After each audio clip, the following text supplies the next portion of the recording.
ரெண்டு பேரு கபூர்ல வேதனை செய்யப்பட்டு கொண்டிருக்கிறான். அவனுக்கு ரசூலுல்லாஹி ஸல்லல்லாஹு அலைஹி அவர்கள் அந்த ஈச்சமர மட்டையை வெட்டி குத்தினாங்க. குத்திட்டு ரசூலுல்லாஹ் சொன்னாங்க, பாவம் அந்த மனுஷனுக்கு வேதனை குறைக்கப்படும் அப்படின்னு ரசூலுல்லாஹ் சொல்லல. குறைக்கப்படலாம் அல்லது குறைக்கப்படாமல் இருக்கலாம்.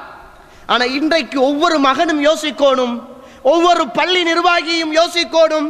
ஜனாசாவை அடக்கிட்டு எங்கட சமூகம், எங்கட சமூக ஒற்றுமை, ஊர் வளமை என்று சொல்லி ஒவ்வொரு ஜனாசாவிலையும் மையத்திலையும் இன்றைக்கு பச்சை மரத்தை வெட்டி, பூ மரத்தை வெட்டி, அந்த மரத்தை மையத்துக்கு மேல, ஜனாசாவுக்கு மேல, கபருக்கு மேல குத்துகிற சமூகம் அதிகமாக இருக்குது. அந்த ஜனாசாவுடைய உறவுகள் புரிஞ்சு கொள்ளோடும், உங்களோட வாப்பாவை நரகவாதியாக ஆக்கிட்டானுகள் இவனுகள். ஏண்டா ரசூலுல்லாஹ்க்கு கேட்டுச்சு, அந்த கபூர்ல வேதனை செய்யப்படுற சத்தம் கேட்டுச்சு. அதுல இறக்கப்பட்டு சம்டைம் வேதனை குறைக்கப்படலாம் என்பதற்காக குத்தினாங்க ரசூலுல்லாஹ்.